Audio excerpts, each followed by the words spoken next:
The next number 12 by Nuzula Dewi Yoga. Assalamualaikum warahmatullahi wabarakatuh.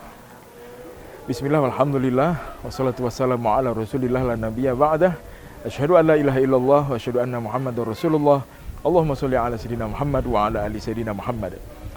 Sahabat Patria TV dimanapun saja berada, kembali saat ini saya Mustafa menjumpai sahabat semua dalam program I Love Pesantren untuk episode yang kelima. Kali ini saya sudah berada di Pondok Pesantren As-Sa'adah yang beralamat di Jalan Rawa Indah, Bojong Pondok Terong, Cipayung, Kota Depok. Dan berikut saya akan mengajak sahabat Patria TV dalam program I Love Pesantren untuk bersama-sama langsung kita mendengarkan wawancara khusus kami bersama pimpinan Pondok Pesantren As-Sa'adah, yaitu Bapak Kiai Haji Muhammad Abdul Mujib. Selamat menyaksikan.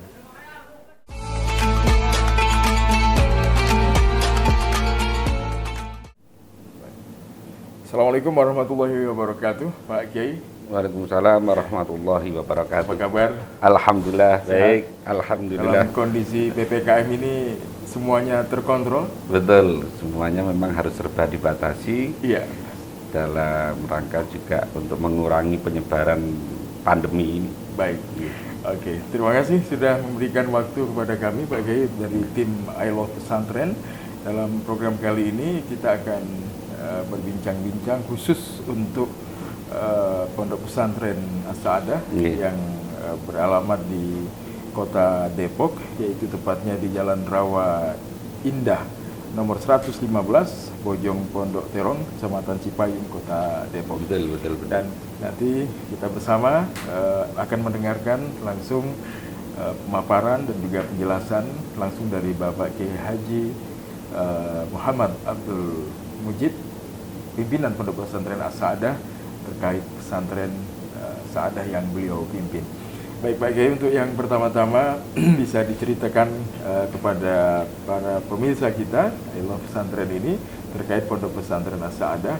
Ini sebetulnya berawal dari kapan terbentuknya, berdirinya Pondok Pesantren? Apakah dari sebuah impian yang sudah cukup lama lalu kemudian terwujud, atau impian yang baru terbersit lalu kemudian terwujud, dan sejak kapan dimulai ini Pak Kiai? Iya. Ya. Terima kasih. Artinya bismillahirrahmanirrahim. Alhamdulillah, salatu wassalamu ala rasulillah wa ba'du. Jadi saya masuk di Depok itu tahun 2012. Ya. Waktu itu awal-awal di sini, kemudian berbaur dengan masyarakat, ya tiap hari, tiap waktu di masjid awal-awalnya. Ya. Kemudian mungkin masyarakat melihat ini wajah santri kira-kira gitu, maka sering suruh ngimami. Ya. Kemudian ada dari silaturahim ngobrol-ngobrol di masjid itu, kemudian ada yang minta pengajian di sini awalnya. Ya. Dah berjalan pengajian, ada pengajian untuk orang dewasa, jadi para ustadz-ustadz yang alumni pondok yang ada di sekitar sini ini alhamdulillah minta ngaji. Kemudian yang sore itu ada kita bentuk diniyah untuk anak-anak SMP, SMA, SMK dan seterusnya. Ya.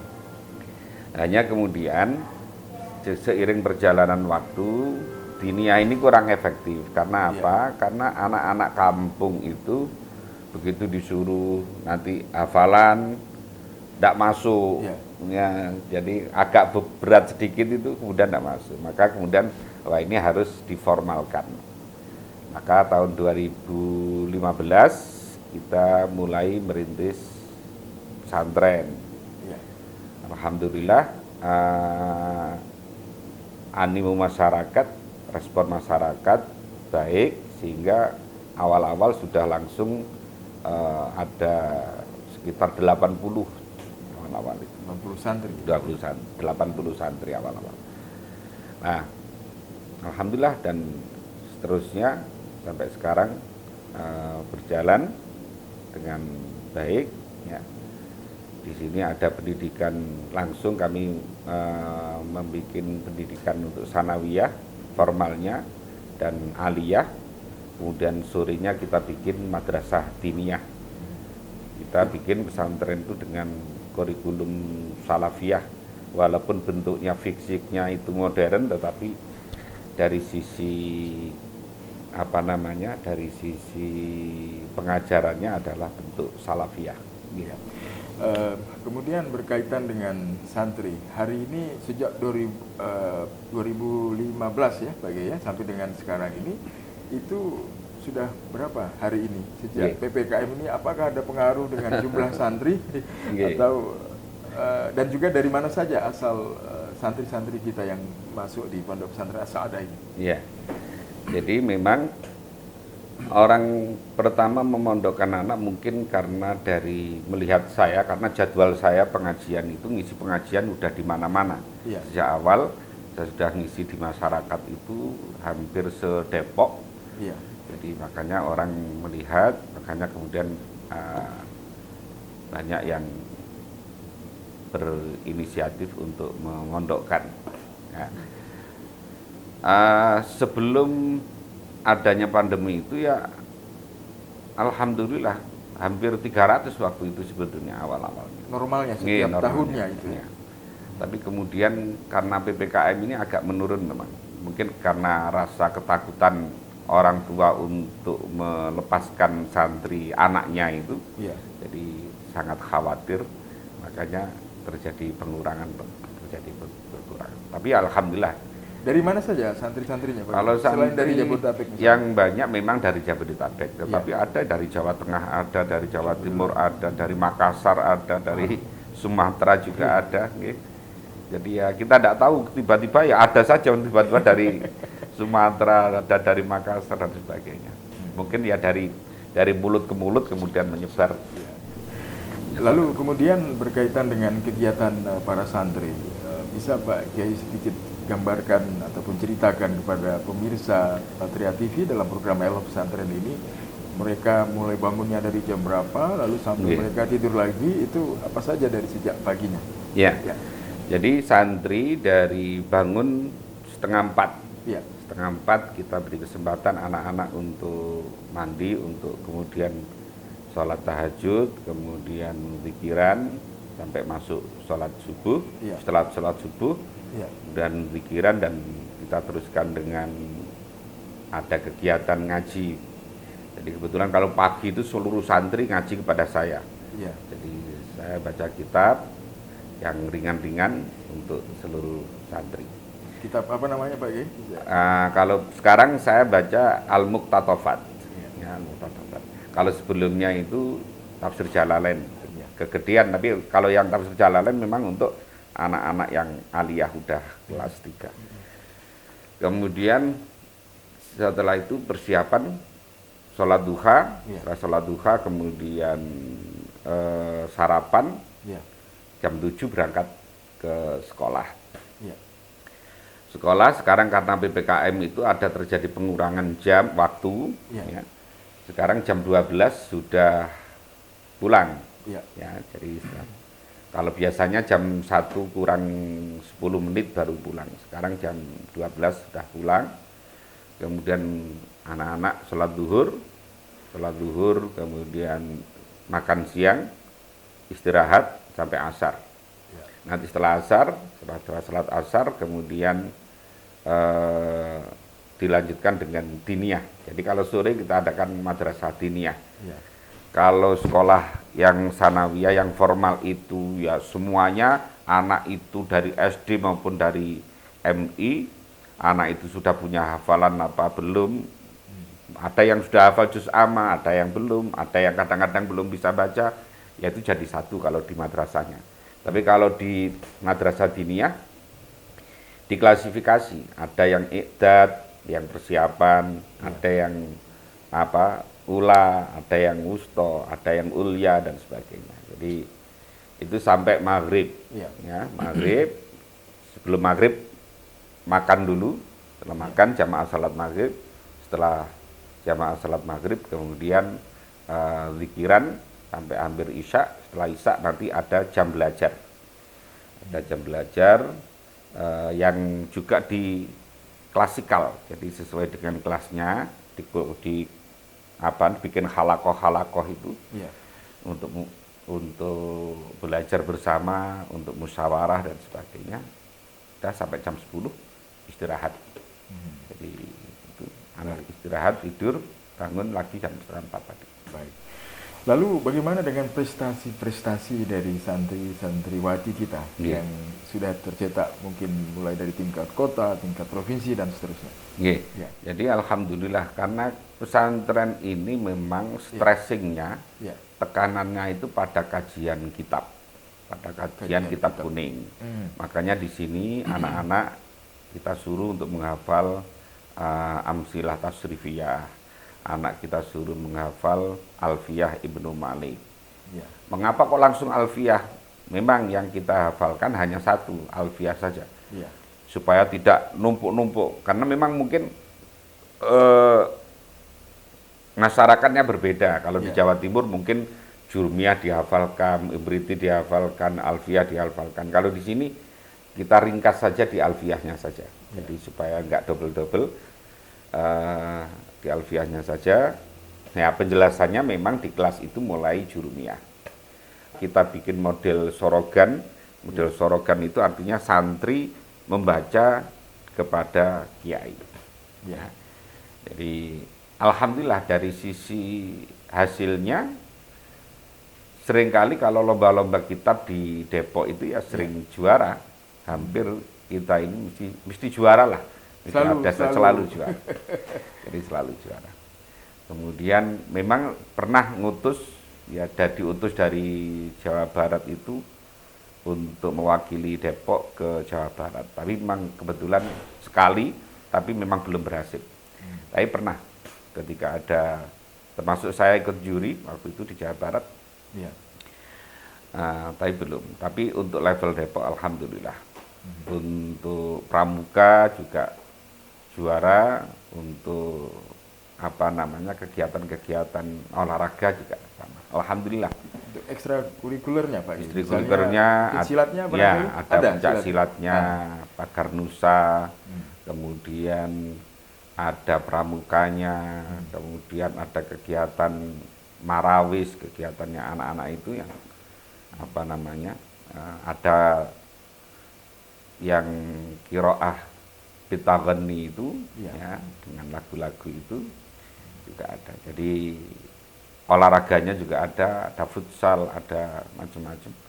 Jadi tinggal minatnya anak-anak itu kemana, kira-kira seperti itu. Baik. Kemudian berkaitan dengan pondok pesantren kita ini, bahwa kalau kita bicara tentang pesantren ini, masih banyak para orang tua mikir dua kali ya untuk memasukkan anaknya di pondok pesantren. Nah, ini untuk mengajak para orang tua ini Pak Kiai agar mereka menjadikan bahwa pesantren ini menjadi harusnya pilihan yang utama untuk bisa menjadi pilihan dalam pendidikan. Ya. Mestinya orang tua mulai berpikir di tengah arus deras informasi seperti sekarang ini, di tengah pengaruh perilaku globalisasi atau kenakalan remaja dan sebagainya, memang mestinya orang tua mulai berpikir untuk bagaimana mendidikan anak di pesantren. Jadi mengapa? Karena di pesantren itu ya 24 jam belajar. 24 jam itu di pesantren diawasi, jamaah jelas, sholat itu mesti berjamaah 5 waktu. Pegang baca Quran pasti karena juga memang kewajiban. Kemudian zikiran juga pasti. Ya. Kalau di rumah boro-boro, anak itu disuruh sholat saja udah sulitnya setengah mati. Kemudian belum lagi pengaruh lingkungan. Apalagi zaman sekarang itu kan, kalau dulu anak nakalnya itu sederhana, paling ngambil mangganya tetangga, kira-kira seperti itu untuk dimakan. Kalau sekarang nakalnya itu narkoba, nakalnya itu adalah pacaran bebas, kemudian macam-macam.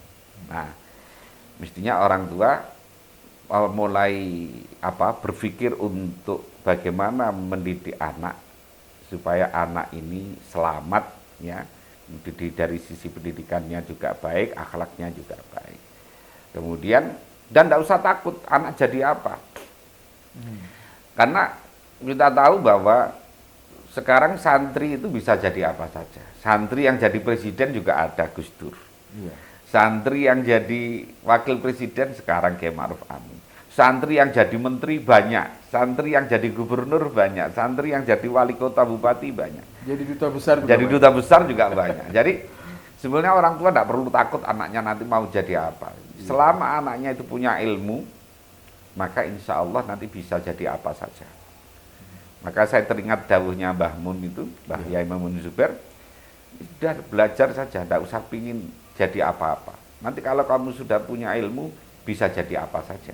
Ya, bisa jadi apa saja. Kira-kira gitu. Ini yang mestinya harus jadi pertimbangan dari orang tua. Jadi jangan takut bahwa kayaknya tidak sayang kalau kita melepaskan anak di pesantren. Padahal itu bentuk sayang kita. Ya, bentuk sayang kita terhadap anak itu yang didik anak di pesantren. Karena seringkali orang tua didik langsung kepada anak itu ada beberapa hal. Ya. Pertama, kalau orang tuanya itu orang yang mampu bisa mengajari, umpamanya bisa mengajarkan baca Quran, bisa ngajari kitab dan sebagainya, kadang-kadang nggak tega kepada anak itu. Iya, iya. Anak itu ngalem, biasanya bahasanya itu kan apa ya? Ngalem itu apa? Manja kepada orang tua itu. Iya. Ya, manja. Kemudian kadang-kadang orang tua tidak sempat waktunya, tidak bisa istiqomah. Kalau jam sekian orang tua kadang-kadang banyak acaranya. Yang ketiga, bisa jadi orang tuanya yang tidak punya kemampuan untuk mengajarkan itu. Makanya salah satu untuk membangun generasi ke depan, generasi yang ilmiah amaliyah, ya, dan amaliyah yang ilmiah, ya mestinya anak itu harus dipesantrenkan, ya. Ada cerita yang bisa Pak Kiai sampaikan kepada pemirsa Patria TV terkait santri yang baru masuk, kemudian ada keinginan yang mereka tidak tahan, ingin pulang rasa. Itu biasanya perlu waktu penyusuan berapa lama Pak? Iya. Sebulan, 2 bulan, atau seperti apa cerita yang biasa terjadi ya? Pengamatan Pak Kiai kira-kira begitu. Jadi kadang-kadang itu memang macam-macam dinamikanya di pesantren itu. Ada anak yang kadang-kadang itu orang tuanya yang tidak betah. Okay. Karena mungkin anak satu-satunya bisa jadi, atau yang terlalu overprotective terhadap anak, sehingga itu ada yang tiap hari ingin nengokin anaknya yang dekat. Kadang-kadang datang bawa makanan dan sebagainya. Ini menjadikan anak juga kolokan tidak segera betah. Kemudian kadang-kadang yang namanya kehidupan di pesantren sangat berbeda dengan kehidupan di rumah. Yeah.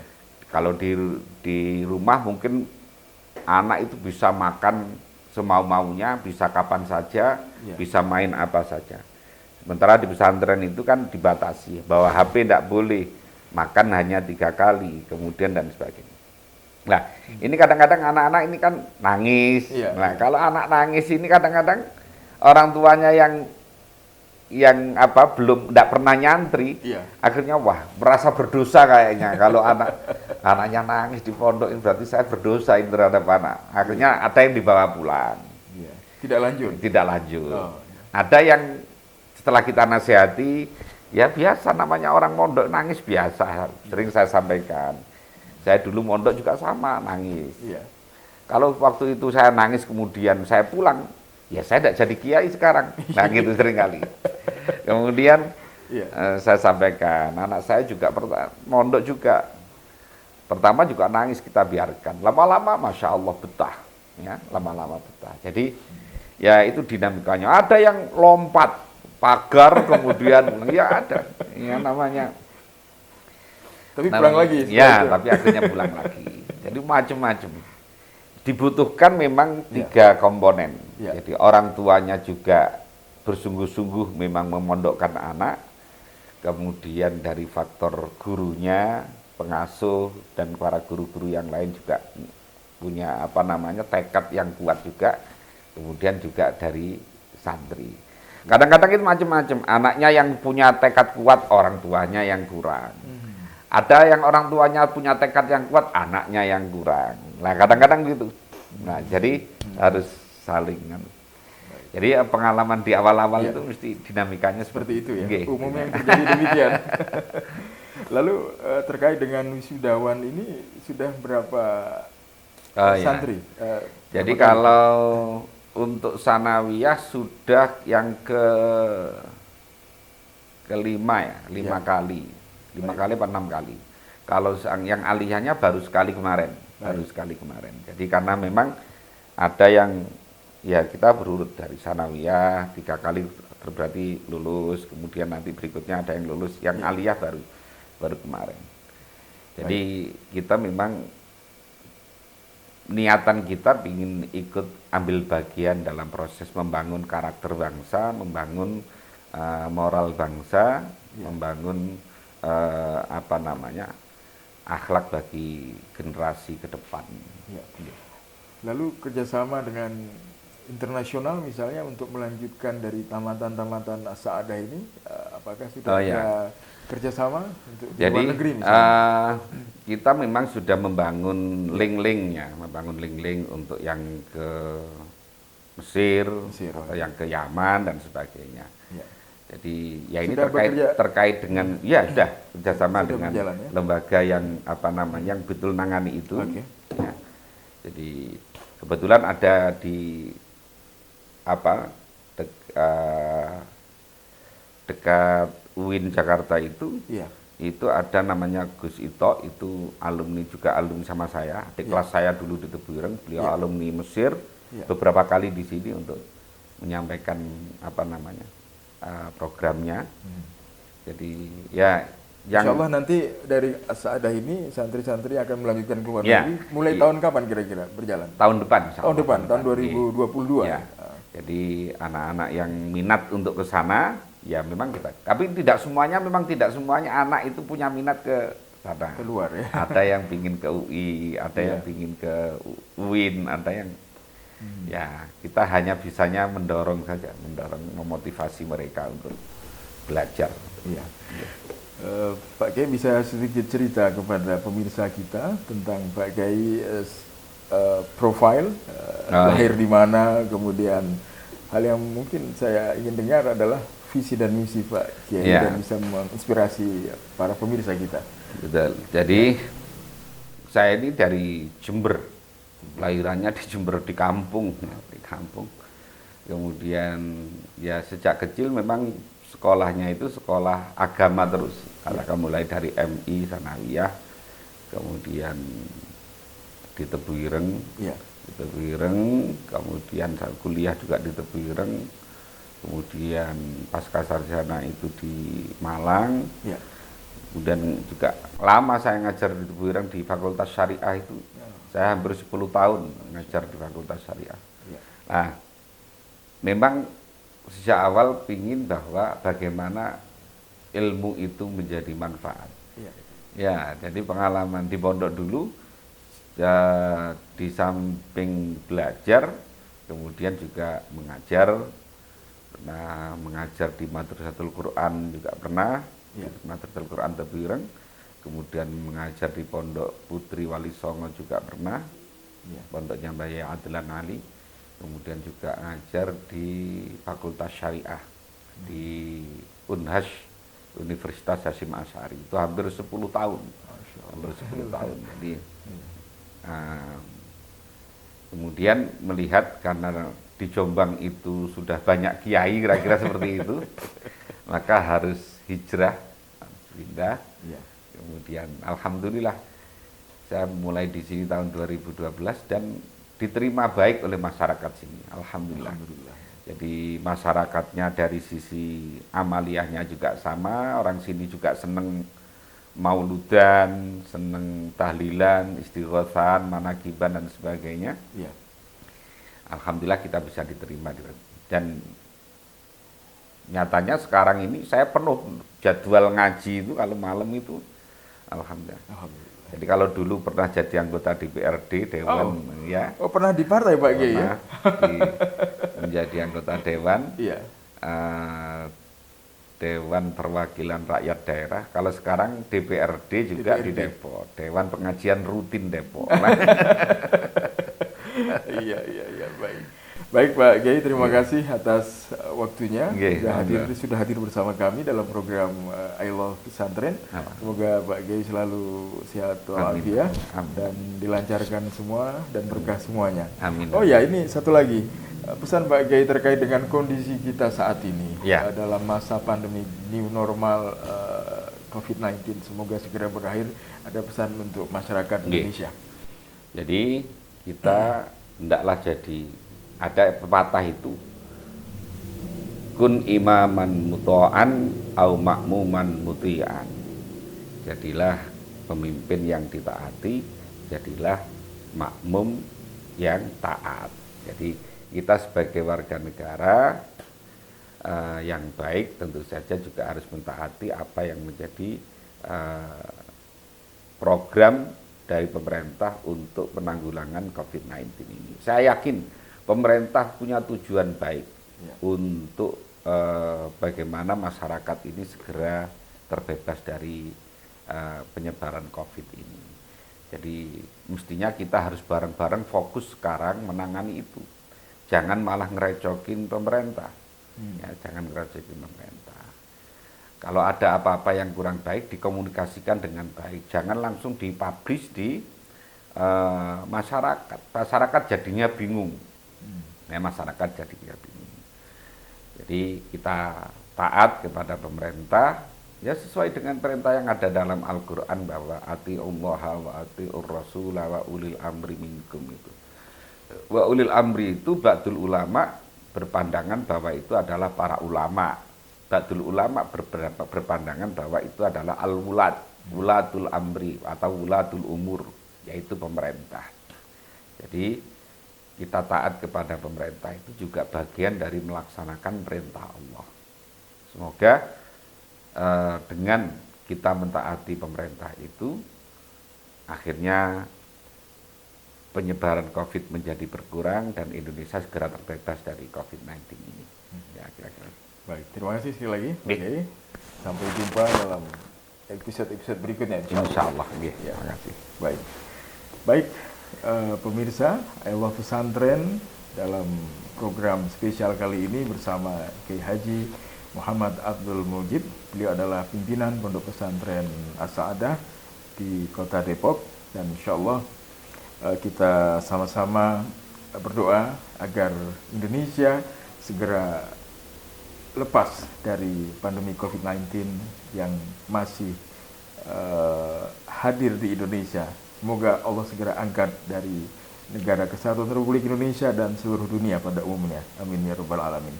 Demikian saya Mustafa langsung dari Pondok Pesantren As-Sa'adah. Hidup hanya sekali, jadilah yang berarti. Sebaik-baik manusia adalah manusia yang bermanfaat bagi manusia lainnya. Saya Mustafa, Assalamualaikum warahmatullahi wabarakatuh.